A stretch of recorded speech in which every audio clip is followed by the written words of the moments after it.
And Bonds hits one high. Hits it deep. It is out of here. 7:56. Bonds stands alone. Now Booker with Tucker on him. Throws it up for 8. Shot blocked by Antetokounmpo. What a block from Giannis. 17 seconds from Game 7 or from championship number 6. Jordan, open, Chicago with the lead. Minute remaining. And they're putting Curry in the pick and roll, trying to get him on Irving. Irving and Curry, one-on-one. Irving puts it up. It's good. Kyrie Irving from downtown. We're sending it in, Jerome. That's for damn sure. Yes. What is up, everybody? Welcome to Top Room Sports Podcast. I'm your host, Jordan. Stacks on stacks, lads. Joined with my guy. He's back from the deathbed and from his birthday. Aaron Kidd, Mr. AK. What's up? How we doing, AK? Jordan, it's good. It's good to be back, man. I glad to be back here and hopefully pick some winners. I enjoyed my birthday thoroughly and shows my age, but I guess I enjoyed it a little too much because ended up very sick with some upper respiratory stuff. But man, I'm back and had a good couple weeks in football. So maybe I just need to turn a year older and get sick. And I've had a really solid 3-week run, so trying to keep it going this week, man. Nice, dude. I'm glad you're okay. I was a little worried for you because 1 minute I'm talking to you, the next minute you're texting me from a fucking doctor's office. I'm like, dude, what the fuck is going on? But you're alive, you're well. Happy belated birthday. We gave you a shout out on the show. We told everyone to go wish you a happy birthday too. So hopefully that's awesome, man. I appreciate it. I definitely felt a year older. That's for sure. So, but yeah, man, football's been great the last couple of weeks. Finally got a groove going, and unfortunately couldn't keep it going with Western Kentucky last night. Just kind of felt like we were on the I was on the wrong side of that one last night, man. I think Western Kentucky had their shots. I feel like they had their chances. Just felt like they kind of slept off the first 3 quarters, especially the offense. Oh, for sure. I mean, I thought Western Kentucky was the right side. We talked about it the night before. Just felt like a perfect opportunity. You know, Liberty's just been steamrolling through the Conference USA. They're, I think they're like 5-2 ATS, and it just seemed like a good spot for Western Kentucky at home. Standalone type situation, and you're right. They just they didn't wake up until the fourth quarter, dude, and game was kind of out of hand at that point, and they really couldn't stop the run. And it's frustrating to me because, like, I don't know, like I've watched a lot of Liberty games, and I know you're in Lynchburg, so you're like right there in their backyard, and I just feel like I don't think this team is as good as their record. Like, they've had a lot of things go their way, which is variance, right? Like, there's variance included, but it's like, if you were to tell me, if I looked at all their box scores, you were to tell me this team's 8-0 or 7-0, whatever they are right now, 8-0, I think, I'd be like, no fucking way. There's no way. But I mean, that's just the way. I agree, man. If crumbles. you were to tell me that Austin Reed is going to throw for 400 yards and however many it was, 3 or 4 touchdowns, and Caden Salter is going to complete 10 passes, I would have told you, man, I'm glad I'm on Western Kentucky. Exactly. That's what I'm That's saying. how it goes. That's what I'm saying, man. It's frustrating sometimes, man. But that's college, That's college football, and that's how it goes. I will say they have one of the best offensive lines in the group of 5, probably the best. Western Kentucky or Liberty? No, Liberty. Yeah, I mean, they can run the ball. That's something we actually talked about coming into the season. We thought their offensive line was going to be pretty good. I did not know it was going to be elite, though. Yeah. And like you said, I'm here in Lynchburg, so I pretty much watched every Liberty game, pretty much almost every snap of every Liberty game, and they just dominate the line of scrimmage. Yep. I mean, you snap the ball, and these other defensive linemen are like 3 or 4 yards behind them, and it's just like 4 or 5 yards. They'll go for 4th down at like their own 20, like on 4th and 2, because they just know they're just going to run the ball down your throat. And they'll run it on like 4th and 7, dude. They'll like run it. It's comedy, dude. But I mean, like, that's how Chadwell likes to play. He did that same thing at Coastal Carolina. That's how he kind of built that program. So, I mean, I kind of expected it, but, I mean, Caden Salter is, like, kind of just Jekyll and Hyde. Like, you just never know what you're going to get from him. Like, you look at the Sam Houston game, and he was absolute fucking dog shit. And they barely won that game. And then you, like, look at a game like Buffalo where he throws for, like, 600 yards and has 7 touchdowns. So, I mean, it's crazy. It's crazy, man. But that's what we're here for. We're trying to get that variance out and kind of get the best number and, lean the best way. And we have had a good couple of weeks, which is a good thing. We weren't on last week. It was AK's birthday, and he wasn't feeling well, so we took the week off. We're back this week. Going to get some winners, hopefully. Get to the window, because NBA has not been a good start for me this year. But I always start NBA slow, so I'll keep it 100. NBA always starts slow, then we pick up once we get more numbers and data, etc. And then college basketball is right around the corner. AK, yeah, that was a nice win for your Raptors. Raptors. Did come through for us. Came through for a win tonight. Listening to the show, I don't bet a whole lot of NBA.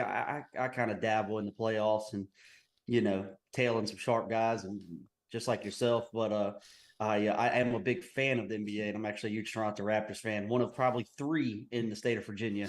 So I have a lot of responsibility. I have to hold it down for us. So big win tonight, finished it off against a pretty good Timberwolves team. So glad to start off the season with a win. And speaking of last week, man, I know I wasn't on the show, but I actually had a very good football weekend. I went 4-0 between Saturday and Sunday, 3-0 in college football Saturday. My only play in NFL Sunday one, which was the Baltimore Ravens. But it did take 2 miraculous comebacks by Alabama Crimson Tide and Florida State Seminoles to cover mine. So felt a little bit lucky, but hey, sometimes it's not about being on the right side. It's just being on the winning side. So that's right. Hey, and we've had so much go against us in that regard that it was like I finally felt like free. Like I was like, holy shit, something's going our way, dude. Like I'll never forget the Texas Tech Oregon game, dude. When that pick 6 fucking killed me, and I was just like, dude, this is I'm cursed.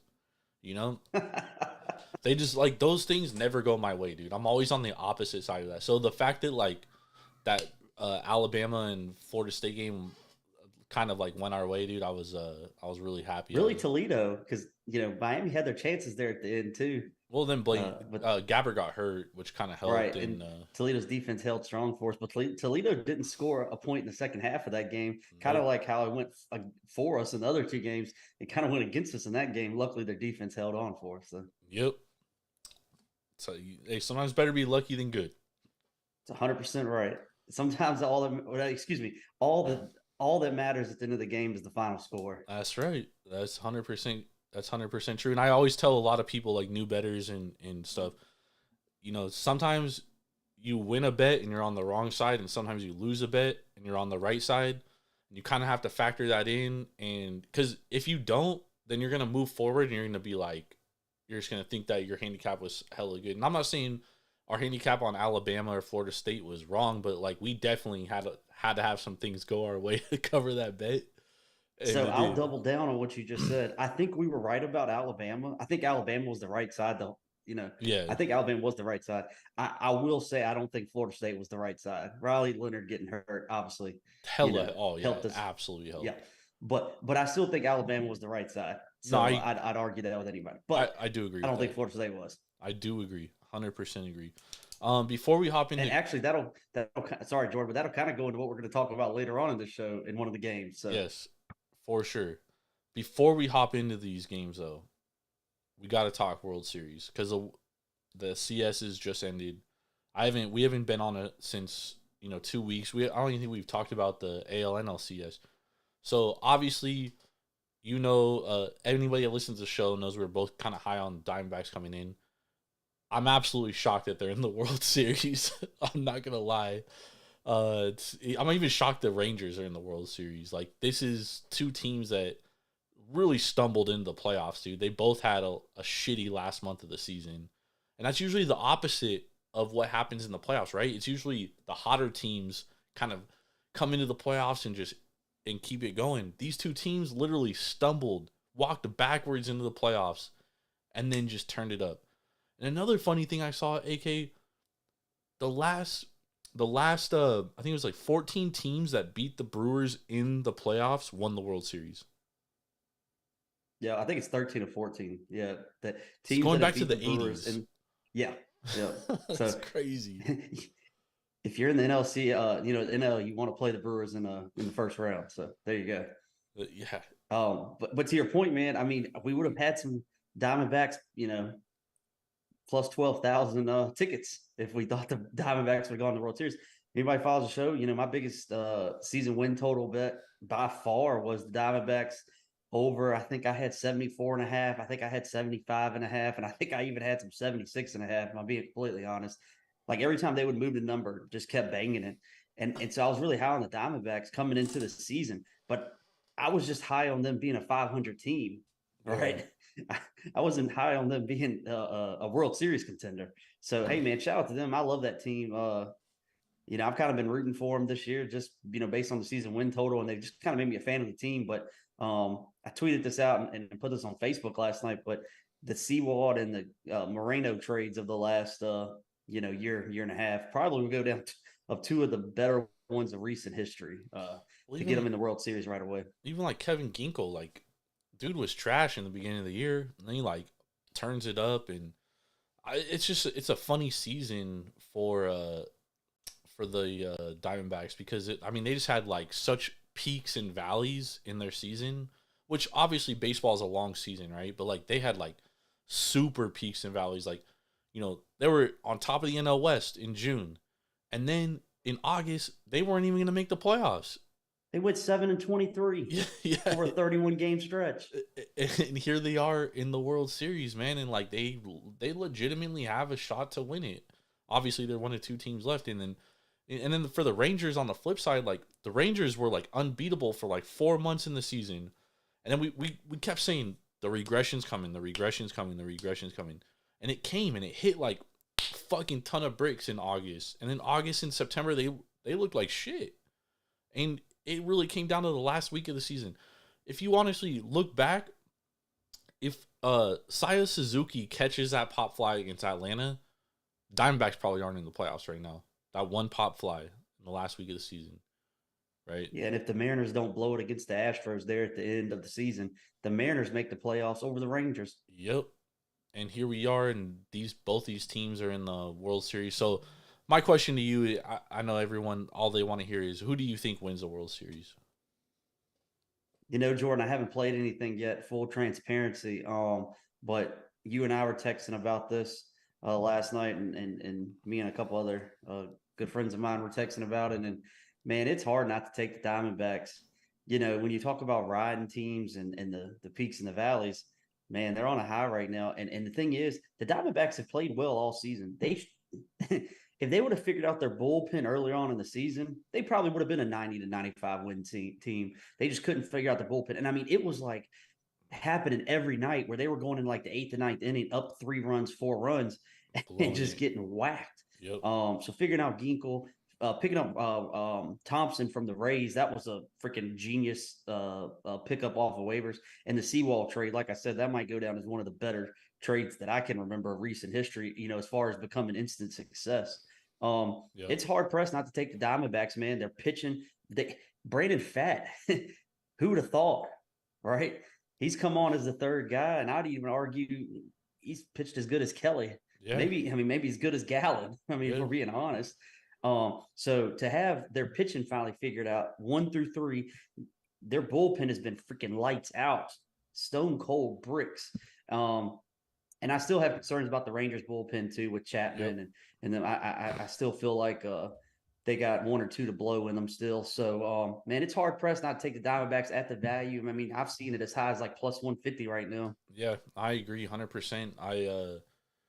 Because if I look at the teams top to bottom, what the Diamondbacks do really well is they hit for contact and they get on base, right? And they steal. They play baseball the way baseball's meant to be played, Jordan. Yep. And the way the Rangers play is they really live and die by the long ball, right? And then if you look at the pitchers, like I'm going to take the Diamondbacks starting pitching over the Rangers because the Rangers, Jordan Montgomery's been good, Eovaldi's been good, but then it's like after that, you have like a major drop off, right? Scherzer hasn't been good, and then anybody else they have hasn't been good. Their bullpen is hella sketch. Diamondbacks bullpen is better. Their starters are better. So I think the number is off a little bit, right? The only reason why the number is the way it is because the Diamondbacks were like minus 12 run differential in the regular season, which they'd only be the second team in MLB history to win the World Series with a negative run differential in the regular season if that were to occur. But I mean, this team isn't the same team that we saw a month ago. And the Rangers are the same team we saw a month ago. I think the Rangers, like, I hate to say this, but I think they got hella lucky, and especially in the Baltimore series when Gunnar Henderson in the ninth inning tried to steal second and got caught stealing. He doesn't steal second. I think a lot of things are different right now. I don't think the Rangers are here. And I know that obviously that's part of baseball. Luck is definitely a part of it. Variance is very high in baseball. We know that. But I think the Diamondbacks are as good of a team, if not better, and you're giving me plus 140 on the series. Like, I think it's an obvious play for me. I think we got to play it. Even if it loses, like, I would still take that bet all day, every day. It's actually been refreshing to see a team play baseball the way that, like, I grew up, like, knowing how to play baseball, or like, how we were taught. You get on, you get on base, you take your pitches, you take your walks, if you will. You get on base, you steal base, you create havoc, you create chaos, and you use your speed to your advantage. I guess you call it small ball, if you will. If you compare it to like basketball. Yeah. And it's been refreshing to see, man. And it's so funny because all these are things that we all talked about. I mean, I remember me and our good friend Adam Trigger of the show. Me and him were sweating out like our Yukon ticket that we had placed like a month before this, and we're sitting in Turner Stone Casino, like putting this Diamondbacks bet in. Like, me and him were talking about it, and these were things we were saying about it a month before the baseball season started. It's been very very cool to see it come to fruition. Hell yeah! Hey, imagine if you had a Diamondbacks ticket to win the NL, man. And that's something that, like, we normally would have done. I don't know. Like, I guess we were too busy thinking the Blue Jays were going to freaking win the American League. I don't know what we were thinking. Yeah, I mean, like, to be honest, like, I thought that the Phillies were definitely, even going into the playoffs, I thought, the Phillies or the Dodgers were going to kind of cruise through, or the Braves, obviously. But, the Diamondbacks they found ways, bro. And, like, dude, they were losing both games to Milwaukee. They were down in both of the games and ended up winning those games. That's the craziest thing to me. Like, if I'm Milwaukee, I'm, like, sitting here and I'm like, bro, we should have won those games, and it's probably us here right now. But that's the difference, man. So I'm excited for the World Series, though. Definitely lean Diamondbacks for sure. I'm not really interested in playing game by game because it's just, I don't know. Maybe it depends on the spot because, man, when the Phillies won Game 5 in Arizona, I was like, bro, there's no way fucking Arizona's gonna win 2 in Philly. And a lot of other people thought that too. And they did. I didn't bet a single one of those games, so me neither. I wasn't gonna bet on the Diamondbacks. And even though I talked to Ben both days, and I was like, bro, I just think the number's off. Like, bro, they're giving us like plus 140, plus 150 to bet the Diamondbacks. Like, we should just play it based on the number. Like, that's too much. The run line was playable. I mean, they were like minus 115, minus 110. But yesterday they were minus 145, and I was like, on the run line. Well, right, because they finally, they got caught up after, Game 6. But yeah, I mean, the run line was playable in Game 6. I was so mad at myself that we didn't play that shit. But, live and you learn, I guess. I did play the Astros, though, and I hate the fucking Astros. Me too. I do. I hate the Rangers, too. I just keep sitting back, and I'm like, man, if the Twins just got like 2 hits with runners in scoring position, they're in the World Series right now. Yeah, that was kind of like mind-numbing to watch. Yeah, thanks for reminding me. I wasn't gonna bring it up. You brought it up. That's true. All right, let's talk some college football this weekend. First game we're going to talk about is Oregon versus Utah. This game kicks off at what time does this game kick off? 12:30 Pacific? Yeah, 12. Well, yeah, 3:30 Eastern. Yeah. 3:30 Eastern, 12:30 Pacific. This is in Utah, Rice-Eccles Stadium. You and I have texted back and forth about this game a couple times this week. Currently, Oregon is laying 6.5. The total is 47.5 on the money line. Utah plus $2. Oregon minus 250. What's your thoughts on this game here, AK? Yeah, thanks for telling me the line because I was trying to look it up. So this game was bet all the way up to 7 for a good while. It was at 7. It's crept back down to 6.5. This is what I take, and I'm going to kind of go against probably what the masses think, which is nothing new for the way we think here on Taproom Sports. But instantly you look, man, you're like, oh my gosh, Utah, they just beat USC. Utah gets, Oregon at home. Kyle Whittingham's probably one of the better coaches that no one knows how to say his last name. It's all the right things, tools to bet Utah. Well, full transparency, I have not bet this game yet, but I am 90% there on. I wouldn't be surprised when I tweet out my plays Saturday morning that I haven't played Oregon by then. And the reason why is because at some point Utah's offense is going to come to reality. I mean, they're basically playing with their their third string quarterback at this point. I know Utah's a tough place to play, but beating USC, this is no offense to you, Jordan, that win doesn't impress me. It really doesn't. I mean, you're talking about a USC team that's 2-5 against the spread. And so you get Oregon off of a loss to Washington. They go, and I kind of felt like I knew that number was too high. I just couldn't bet it. Washington State was getting like 20 points against them last week, and I just couldn't bet it. But that's kind of feels like the game you kind of lose twice, or you don't cover at least, in that second game. You're kind of sleepwalking after getting beat by Washington. But this is where I think it lies. Oregon's defense is very good. People forget that. Utah, let's just say Oregon. Who do you think is the best defense in the Pac-12, Jordan? Just off the top of your head. UCLA. Okay. Who do you think is the second? Utah. Okay. If you can't say Utah, I would say Oregon State, right? No way. I think Oregon State, and then Oregon would be another good defense. But against those kind of defenses, Utah scored 14 points against UCLA, and they scored 7 against Oregon State. I think this total being where it's sitting at, and the spread being where it's sitting at, I think Utah's going to struggle to score, man. I really do. I think Oregon comes out, and I know it's not our style to lay kind of points on the road like this, but I really like Oregon minus 6.5 here. Well, AK, you're not going against the grain. You're going with the public betting Oregon. Public, I will say this, Jordan, because I know you're going with this.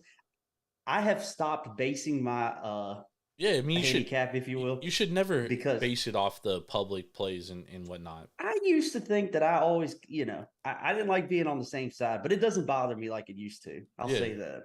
But I'll tell you right now, you're on the wrong side of this one. Because the one thing about Oregon State is Oregon State definitely not the second best defense in the Pac-12. I am Taproom Sports' Pac-12 aficionado here, right? Utah definitely has the second best defense, and they're getting healthy on top of all of that. They've been decimated with injuries on their defense and their offensive for most of the season. Cam Rising is not going to play. I understand that. However, Utah had to go to Oregon State. Oregon State, Corvallis, that's one of the most difficult places to play, especially in like a primetime situation. We were on Oregon State that game for various reasons. I knew that they were going to struggle because Utah had a not experienced quarterback. But this is the difference is they're at home now.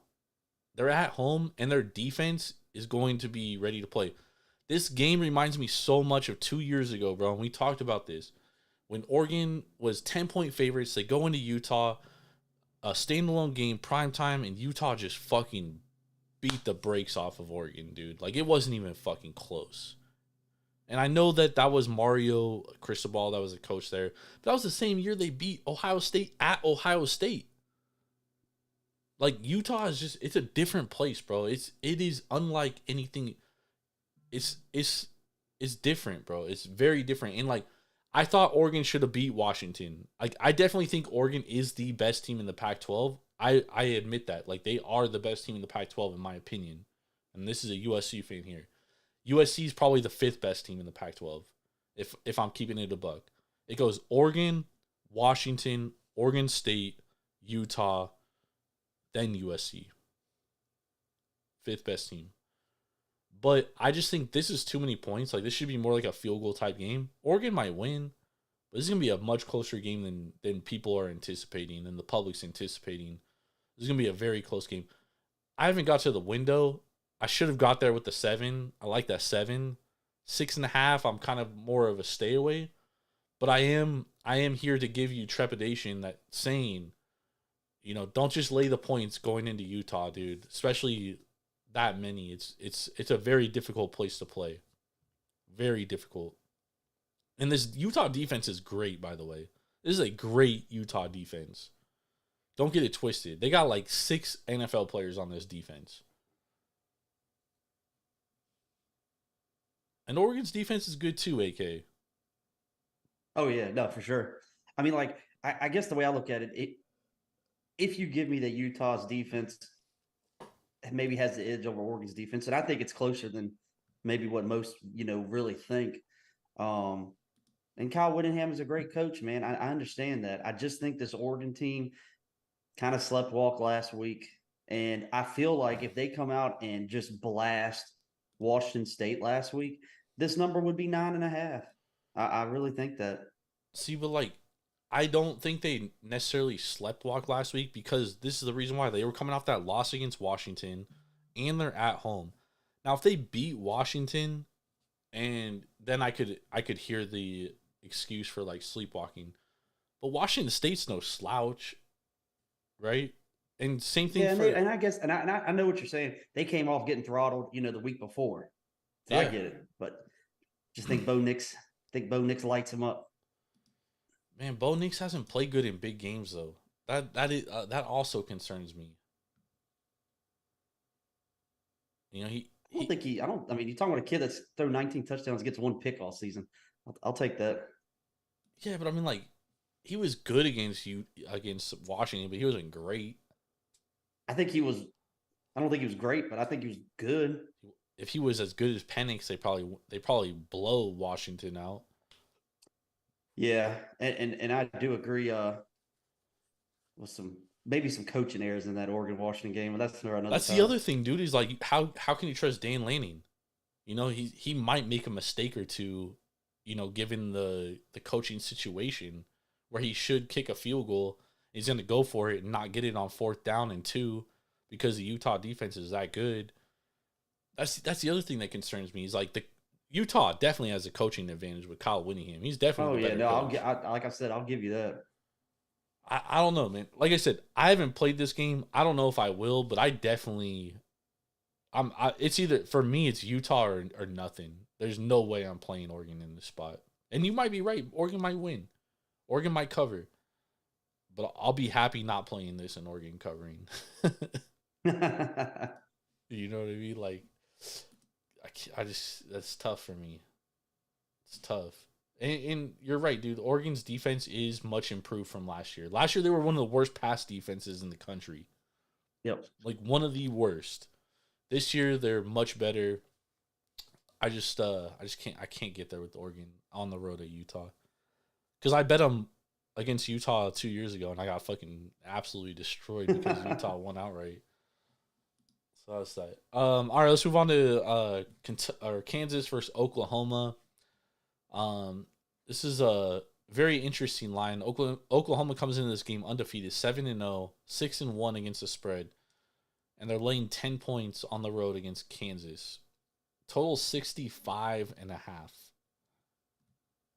What do you think about this one, AK? So this game's actually like been getting bet as well. Like, Kansas is taking money. Like, for a long time today, I saw like a lot of 9s. And so from some research I've been doing and some things I've been hearing, Daniels may play. And I feel like we've said that for, 2 weeks now, but they came off disappointing loss to Oklahoma State a couple weeks ago. And for anybody that has listened to the show, one of actually you too, we bet Kansas over 5.5 wins. Yep.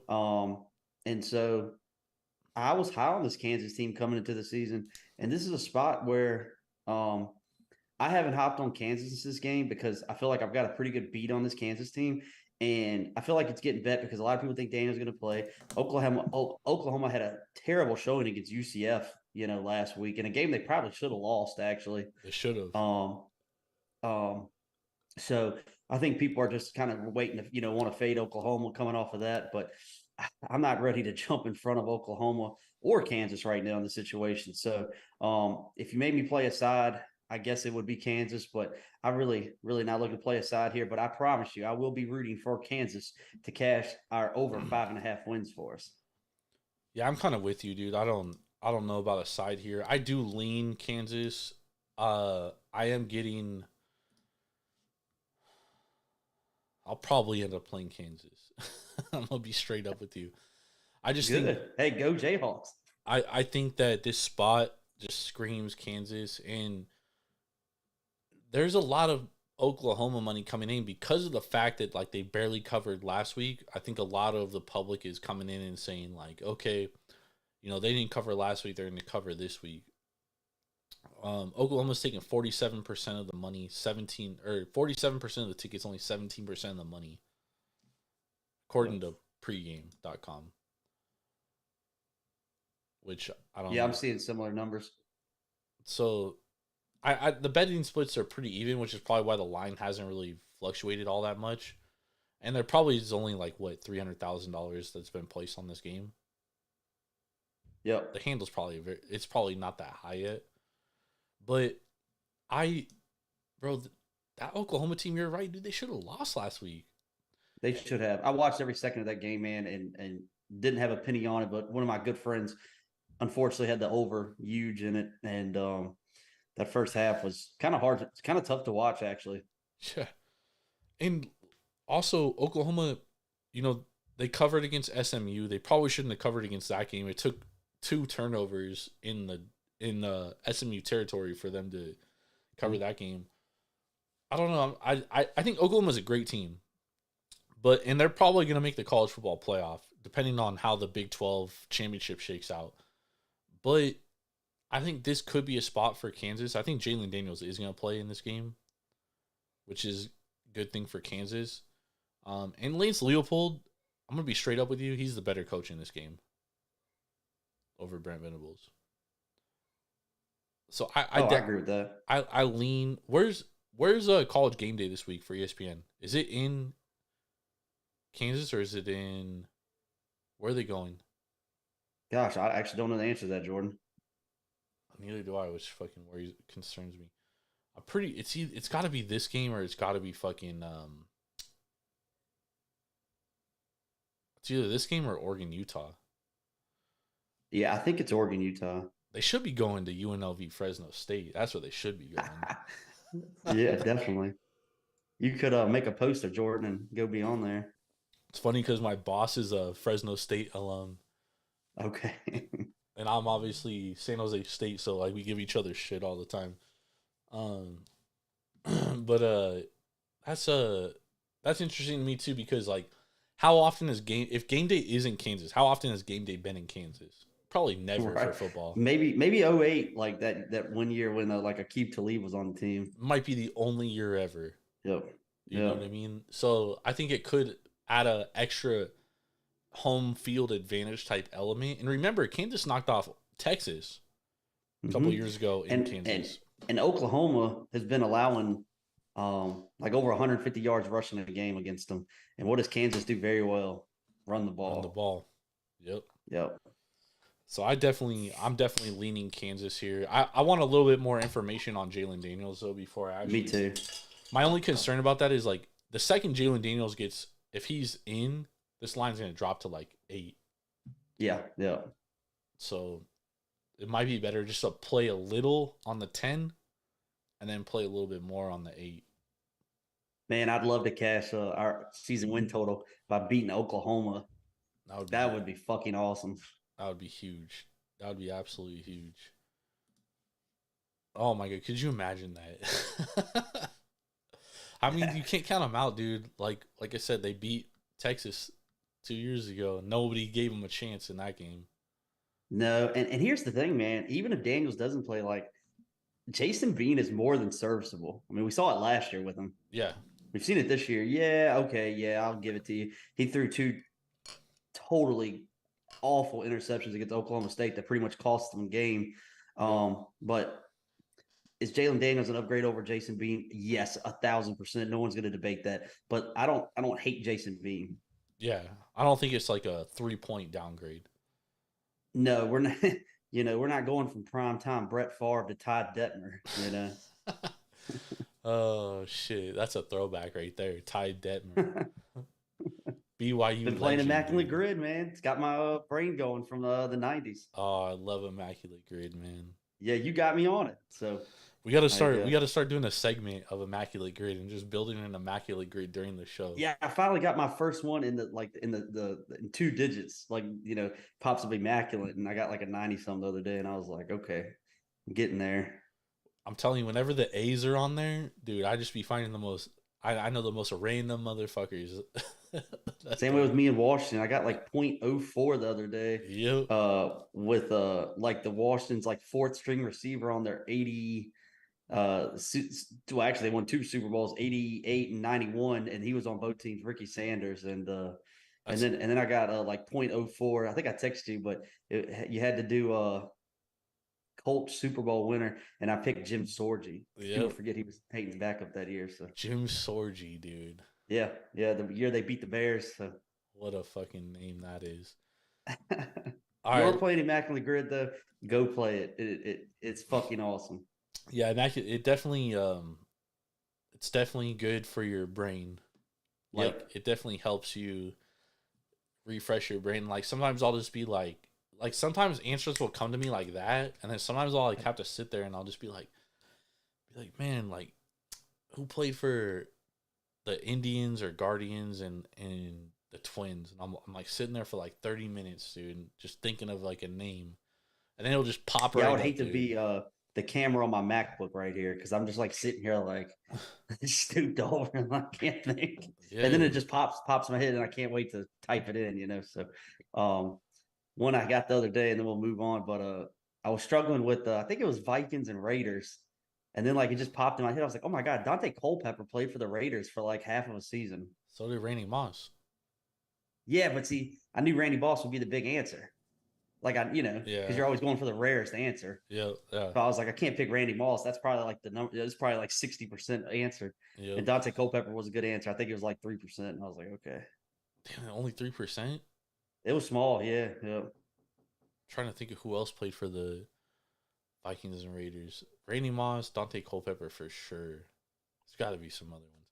But yeah, that shit is it's a fun game, man. If you don't play especially because like the obvious answer usually pops in your head, but like you're not playing the game for the obvious answer. So you want something. Sometimes I'll put the obvious answer just because I can't think of anything else. Same here, yeah. I'll be sitting there for like 2 hours trying to think of something, and I'll be like, fuck, I gotta put the obvious one. But yeah, you're right, dude. That's why I love, like, obviously being from the Bay Area, I have a lot of knowledge of like the Giants, A's, Raiders, Niners, etc. So like all those games, whenever there's those teams pop up, I can always find the most random motherfuckers, dude. Love it. All right, let's move on to Kentucky and Tennessee, AK. It's getting late out there in Virginia. Oh yeah, man, all good. So Kentucky, yeah. Well, hold on. Kind of alluded. Hold on, I'll read off the line. Kentucky plus 3.5. Tennessee laying 3.5. Total 51.5. What do you think? Well, I think we kind of saw Tennessee for what they are.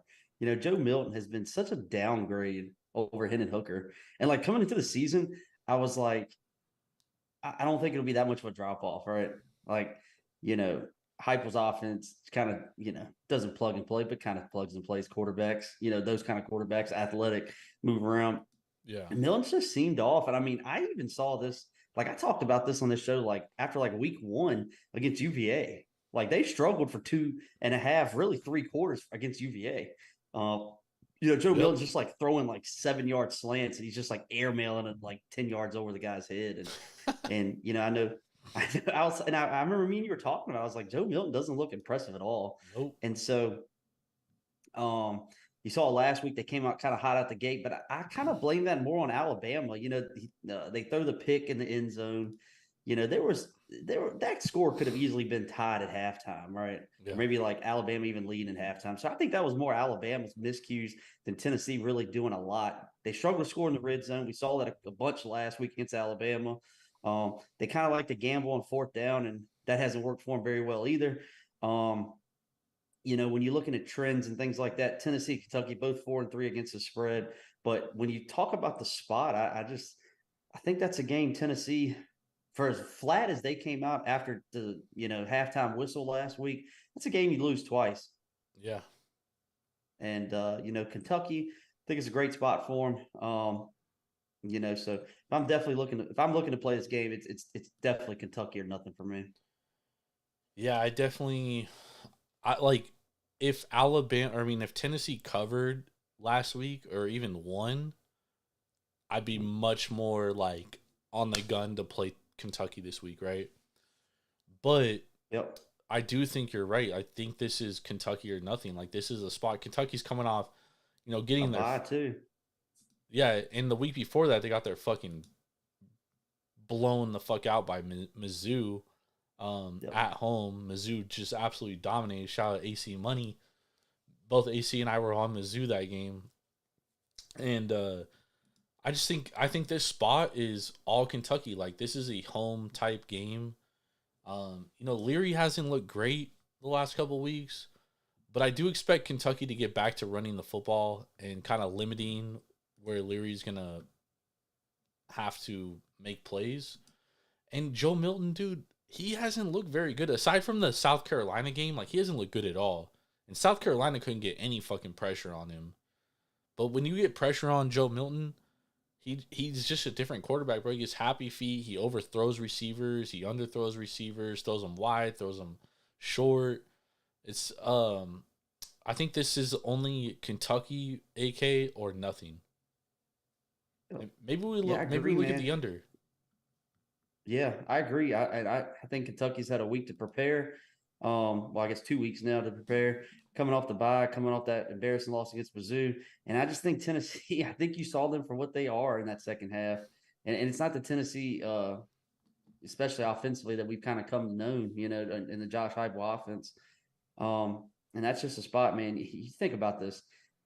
Regardless of Alabama's record, regardless of anything, Tennessee and Alabama, that rivalry, that it wasn't just Alabama having that game circled for Tennessee. Yeah. It was also Tennessee saying, oh, my God, we're going to sit here. We're going to beat Alabama back-to-back years, right? Yep. Like, we got a chance to do that this year. And they go into halftime. That's all they were thinking about. Oh, we've done it again. We beat Alabama twice. They come out and get their teeth kicked in the second half. Nothing goes right for them. And that's just in the game that I just feel like, man, you can easily lose it twice. It could be in your head all week this week, and you come out flat against a good Kentucky team. I know Kentucky got whacked against Missouri and also got whacked against Georgia, but I don't think Tennessee is Georgia, right? I'll be honest. Missouri's hot right now. So I also think that Georgia spot was really bad for them because, like, they came off beating the shit out of Florida, right? So they were, like, riding high. And then on the flip side, Georgia was coming off barely beating Auburn. And so it was kind of I was on Georgia in that game, unfortunately. Yeah, you and I both, dude. Why you got to keep bringing this shit up, man? Yeah, when you brought it up, I was like, oh, my God. I just had flashbacks of But I was on Georgia against fucking Georgia Bulldogs. I ran it back against Kentucky because I was like, bro, there's no fucking way that they're going to cover. They're going to cover this game because Kentucky's riding high, Georgia's riding low, and what do you know, dude? They beat the dog shit out of fucking out of Kentucky. Sorry, AK, I was watching the TV because UTEP just scored. It's tie game. Oh, okay. Tie game now? Okay, there you go. Yep. Tie game, UTEP. Sam Houston looking for their first W. That would be their first FBS W. First FBS W. But yeah, I'm with you, AK. I think Kentucky is the right spot here. I think it's the right team. I think it's the right side. I like Kentucky in this game. I'm actually probably going to get to the window with this one. Yep. I'm not high on this Tennessee team, bro. I'm not either. I don't think they're that good at all. Oh, I remember, like, I texted a couple of my other buddies that are, really big in the SEC and kind of getting beads on that conference. And I'm like, dude, Tennessee's not impressive. Like, I saw it against UVA. How do you think the SEC is how do you think it's going to shake out now that, Georgia doesn't have Brock Bowers? Nope. The conference is pretty wide open. Who do you think actually wins this conference when all is said and done? I mean, I feel like it's still hard to get in front of Georgia. Like, you think so? And I know that's the easy answer. Because AK, you had Georgia in the Auburn game. You watched the Auburn game until they went to Brock Bowers. That offense looked fucking dead, and now they don't have Brock Bowers. Yeah, and you're still talking about a team though that has only allowed 98 points in the whole season. Like, I just think their defense is going to keep them in games. And I may eat my words, Hell, I thought the Dodgers would run through the NL. So, there's that. I told you that was hard to get. Side. I just, man, it'd be hard for me to get in front of Georgia, but God, I don't know, man. Yeah. I guess you got to figure out who do you think is going to win the SEC West? Like, does Alabama just keep cruising? When everyone was throwing in the towel on them? I think we were right all along. I think LSU might win this conference. Wouldn't that be wild? Oh, I'll be pissed as fuck. Just that defense, though, man. LSU defense. They're not good, but, like, can you imagine? They aren't good. Can you imagine Alabama trying to score with them? Like, dude, Alabama's offense is so bad. Yeah. Like, I just don't know if there's an offense that can score with them. Like, if they get one or two stops in a game, they probably win the game. That's how good their offense is. Yeah, no, it is. Lost to a good Ole Miss team too. Like, I don't hate that loss.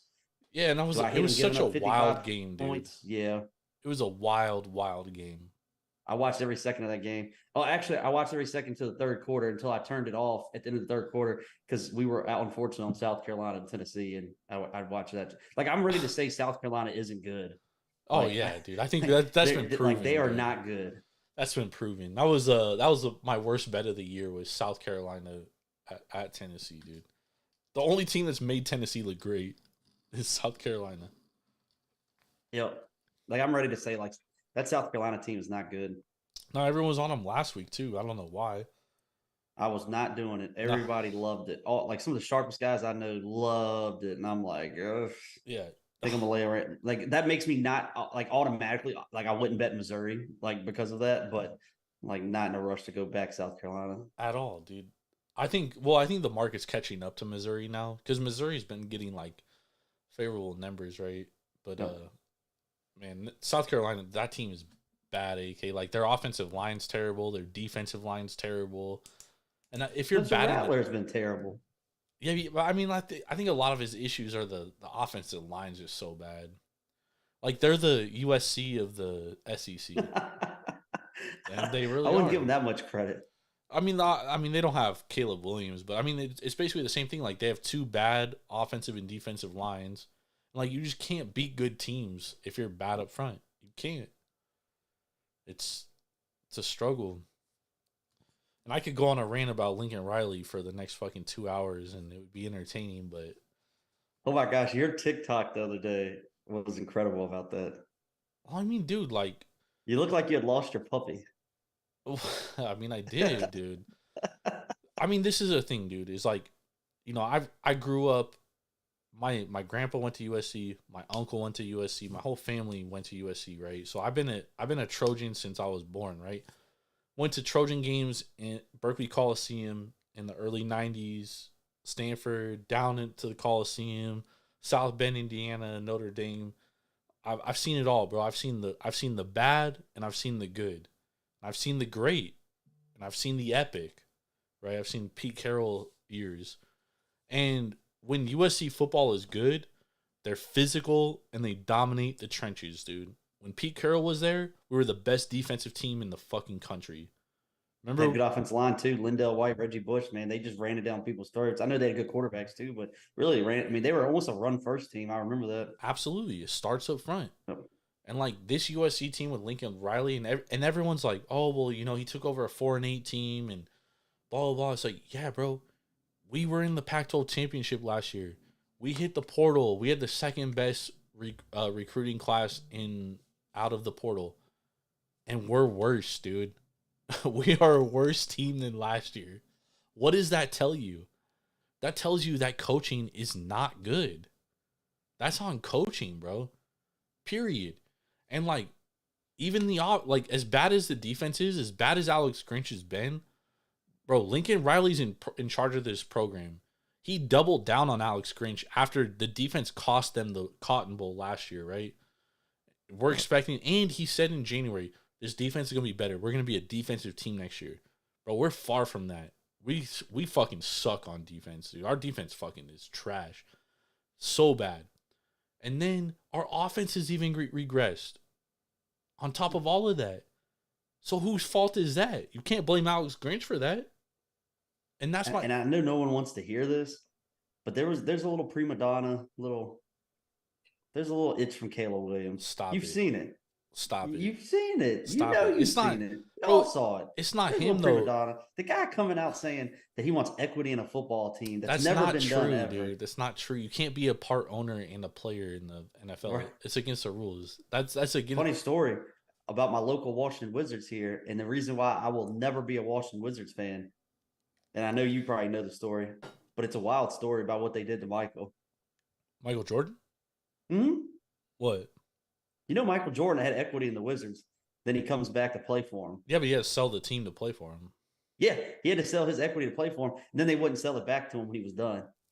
Ah, I did not know that.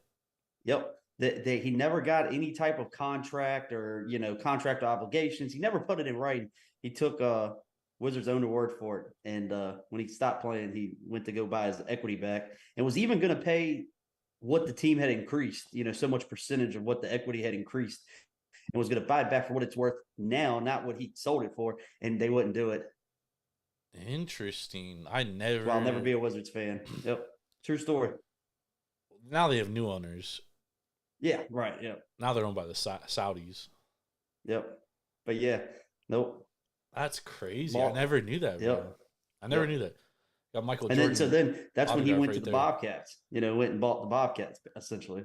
Yeah, I mean, that was a great investment. He made a lot of money, but he did a dog shit job there.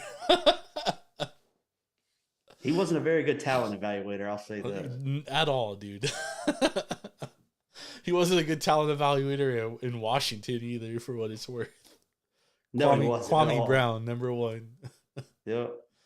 The only one he ever got it right was poor Mike. What was his last? Yeah, yeah. Well, he got Kemba right, and he got also Kemba, and he got Gerald Henderson right. Yeah, he did. He drafted Gerald Henderson, and he also said that they weren't going to re-sign Kemba to that mega deal, which was a good decision, by the way. Yep. That was the best decision he probably made as an owner. It sucks because, like, obviously Michael Jordan's my favorite player ever, and you, like, want him to succeed, and he just wasn't good as an owner. And sometimes, like, I think that there's just, like, I think the same thing could be for LeBron because LeBron's going to own a team at some point, for sure. And, like, when you're a great player, like, you look down on every other player, you're like, this player's not as good as me. Well, yeah, dude, there's not that many players that are ever going to be as good as you. So if you evaluate every player based on how you were, it's going to be a rough going, dude. Which is why I don't think good players make good coaches. Like, Magic Johnson was a dog shit coach, right? Kobe Bryant would have been a trash coach. Like, the only guy that's ever been able to do is Larry Bird. Why? I have no clue, dude. I have no clue why he's been the only guy to be able to do it. Or Jerry West. Have you ever heard, like, some of those Bobcat stories? That one year they won like 10 games and won like 15 games. And so it was like Gerald Henderson, like Raymond Felton was on that team. Some guys like that, like I think like Steven Jackson maybe was on that team. And so uh, if you weren't demoralized enough after like being one of the worst teams in the league, like Jordan would just like come down and just like show up to practice one day and he just like run with the second team and just like dog walk the first team and like talk so much shit to them and like just demoralize. So to your point, you know, these elite guys, man, that want them to be them, they're not. Yeah, it's you can't. I do can't that, imagine dude. showing up to practice and like that's like me showing up to sell cars and like my owner just like shows up and just like dog walks me to like every customer and like it just makes me look so stupid. Like it'd be demoralizing. Yeah, it'd be like, dude, what the fuck? Like, I can't beat this 45-year-old hooping dude, this 50-year-old dog. Like, what are we And doing? Jordan, they said Jordan would talk so much shit to him the whole time Yeah, that's what he and does. just dog walk him at like 48 years old. Oh my god, dude. Mike was something. He's something else, man. I hope he gets it back into ownership at some point or something. He's Love Michael, man. My favorite, you know, my favorite basketball player of all time is Vince Carter, but love Michael Jordan. My dad just idolized him, so I grew up watching Michael. And Hold on. So Vince is your favorite player. yep, You like Michael, yep, but you're a UVA fan. yeah. I mean, yeah, yeah. I'm all over. But yeah, no, I'm a big UVA fan, local here. Of course, my dad was a big Yankees fan growing up, but we always rooted for the Orioles. You know, me and you have talked about that on this show, and Yeah. Orioles being not too far away from here, I, you know, grew up going to them. Still go to Orioles games and check them out, especially when the Yankees are in town. But I've been to plenty of Orioles games just watching them play. You know, the Colorado Rockies or somebody random. So I love the Orioles. You know, in the back of my mind, I root for them. My father-in-law, my wife's father is the biggest Orioles fan I've probably ever met. So, Oh wow. he's a huge Orioles fan, and you know has been since he was a kid. So, no, I hold the Orioles near and dear. And I'm the second but, biggest Orioles fan. yeah, you're a big Orioles fan, but I grew up a Yankees fan, so you know I love the Yankees. They've just kind of. It's not that I've distanced myself from them because a true fan never distances himself, but just they've just been so frustrating like the last 15 years. It's just almost become like a headache. Like every baseball season, I just like Well, you should just should- like take a hammer and hit my head instead of watching them. So You should distance yourself from them because they're the most overrated team in the history of sports. I'm not gonna say they're overrated in the history of sports because Every year, probably they're the best overrated. baseball team for about 50 years, but they Yeah, they but I mean, definitely like, have not been the last. They were a 20 great. They were a years. great baseball team when there was like 12 teams. we were the best baseball team in the 90s and the early 2000s. Yeah, Or but at a least lot the of that later was 90s. if there was instant replay, we wouldn't have a lot of those championships. Oh, that was one play. I'm just saying. I'm just saying. You know, I gotta keep it a buck here. I love Derek Jeter. You know, he's one of my favorite baseball. The So most this is- overrated this is- shortstop of all that- time. So yeah, so that's what I was going. All right, so basically, what I was getting ready to say is Derek Jeter is one of my favorite players because of what he did, his persona. Oh no! Why we cannot lose you during this, AK? Where are you at? Everybody else. There you go. Derek Jeter never wanted to play for anybody else. He grew up a Yankees fan. He was bred a Yankees fan. His grandmother was one of the biggest Yankees fans, and he is Yankees through and through. Even to this day, like you watch him and like David Ortiz and Alex Rodriguez, like Derek Jeter is the Yankees. But on the field, he is overrated. Let's go, And y'all. I've said that for years. So there you go. But I love him. Bro, me and Ben, I'm not even joking with you, AK. Me and Ben have gotten into like some heated arguments because I've told him Derek Jeter's overrated. He's not even a Yankees fan. Yep. And he'd be like, dude, you're crazy. I'm like, dude, he was never the best shortstop at any point when he played. Like, I could tell you a better shortstop every single year he played than Derek Jeter. Well, it was always him and like the Nomar for a while. Like Well, Nomar was kinda better like a for rivalry. sure. Alex Rodriguez was better when he was a shortstop. Like, those two were always better than him. And then you go later on to his career, you're talking about like Tulowitzki was better than him. Yep. You know, I could go I'd have to look at every year off the top of my head, but man, Jeter was a great leader. You're right. He was a great player. I'm not saying he's not a great player. He's a Hall of Famer for sure. Clubhouse guy. I mean, he loved the team. He loved the Yankees, and he loved being a Yankee. Yep. And what he did can't be diminished. You know what I mean? Like, he has some of the most iconic postseason records, but he also played on great teams. And like, if you put other players in that position to play on great teams, I'm sure they would do the same thing and do as good. That's my only thing with Derek Jeter. Shoot, Jimmy Rollins. Jimmy Rollins, MVP, great player. He was a better shortstop than Derek Jeter as well. You know where Jimmy Rollins is from? Do not know that. The Bay Area, baby. I'll throw out another name to you too, Miguel Tejada. People forget. Yeah, he was solid, but he had a short-lived Peak. His peak was like 4 years. I wish Tulowitzki would have never got hurt too. He was there.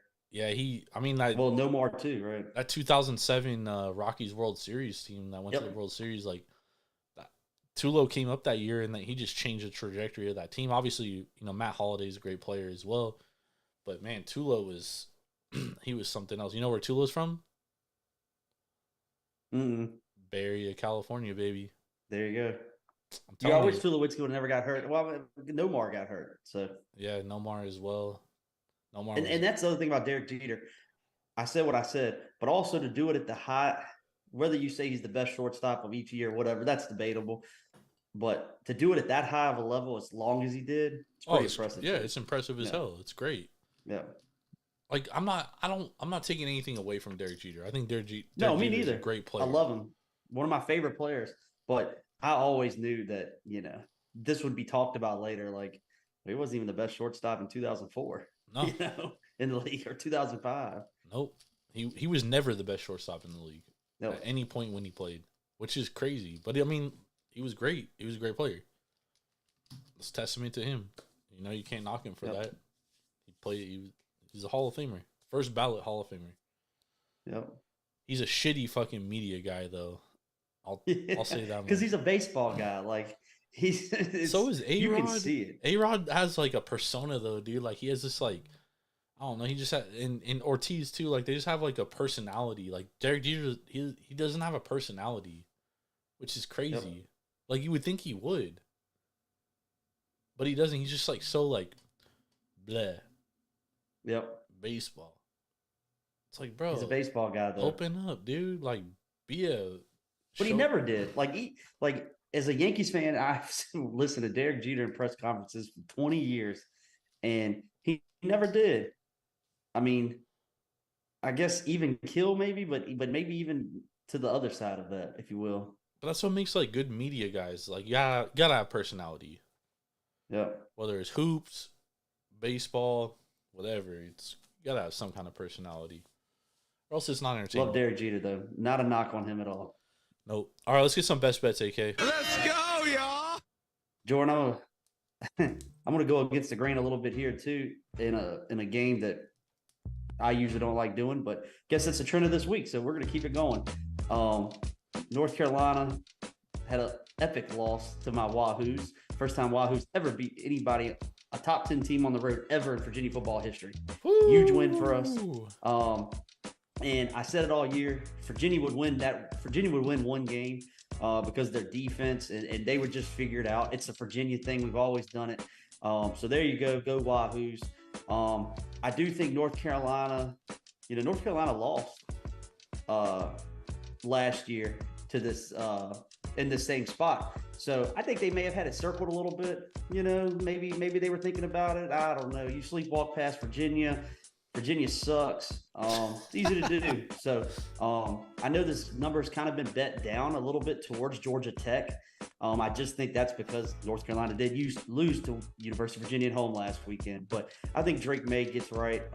And I think North Carolina really just comes out and smashes Georgia Tech. So I like North Carolina -11, -10.5. If you want to give me 10, I take it all. So all right, -11 UNC. All right. I'm kind of taking a similar path, except I'm staying in the ACC as well. I'm going Louisville -4 against Duke. I don't think Riley Leonard's going to play. And if he does play, he was very compromised at the end of last game. So I think if he gets ruled out, I think this line actually balloons to like 6.5, 7. He's considered questionable, quote unquote, right now. Louisville coming off the loss against Pittsburgh, right? They had a bye week as well, so got a little time to straighten out here. And you got to remember, Brian Brom, this motherfucker loves these big games, dude. Even at Purdue, he wins these big games. So I love Louisville -4. I think the line is very telling. The fact that it's not 3, it's not 3.5, it's 4. I love Louisville here. I'm telling you right now, if Riley Leonard, if he gets ruled out, this is going to 7, 6.5, 7. So get it now. Louisville -4. Let's go. Can't believe we're going to all ACC best bets here. I'll tell you one more, Jordan. I know we're about to be done, but one that I'm eyeing. Yeah. I'm curious to see what the line's going to do overnight tonight. But I think Virginia Tech gets it home, gets it done against Syracuse tomorrow night. I have not played that yet, so I like Vatek tomorrow -3. Yep. I love it. I actually love it. I actually had tickets to that game, but you know, unfortunately, I'm not going up there to. How far is Blacksburg Stadium? Even though I have been up there before. Hour and a half, maybe hour and 45 minutes. Why is every fucking city in Virginia Berg? You know, I don't know. I've actually been asked that before, and I don't know the answer, but it's true. Literally, like Harrisonburg, Lynchburg, Blacksburg, all of them. But anyways, yeah, I think Virginia Tech gets it done tomorrow. I haven't played it yet. I'm hoping it moves like towards Syracuse overnight. I don't think it's going to, bro. It's been getting pounded with Syracuse money all week. And it hasn't moved, I know. I was hoping to get a 2.5, but so I'm not giving out my best bet. I have not played it yet, but as always, I will tweet it out because I'm probably going to get there with I'm calling it out right now. We're playing Vatek -3. There you go. We are. I think they get it done. Vatek -3 is our best bet tomorrow. DraftKings has a juiced -2.5, -115, so shop it around. Do they? DraftKings is always the worst fucking stale line too. Might as well get it there. Nice. Love it. All right. Thank you everybody for joining us.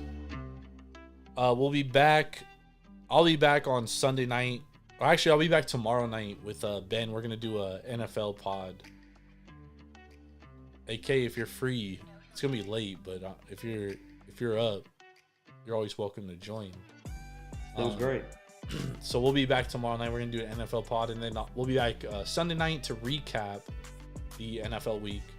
And then we'll look forward to next week. AK and I will be back next week to talk Week 10 college football as well.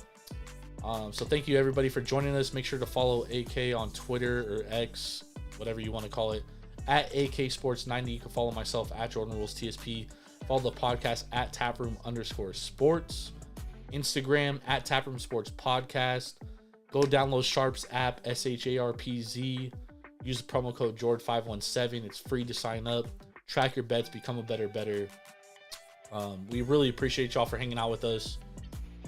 For AK, for myself, we'll see y'all later. Have a very blessed weekend. Let's get this money. We out. Peace.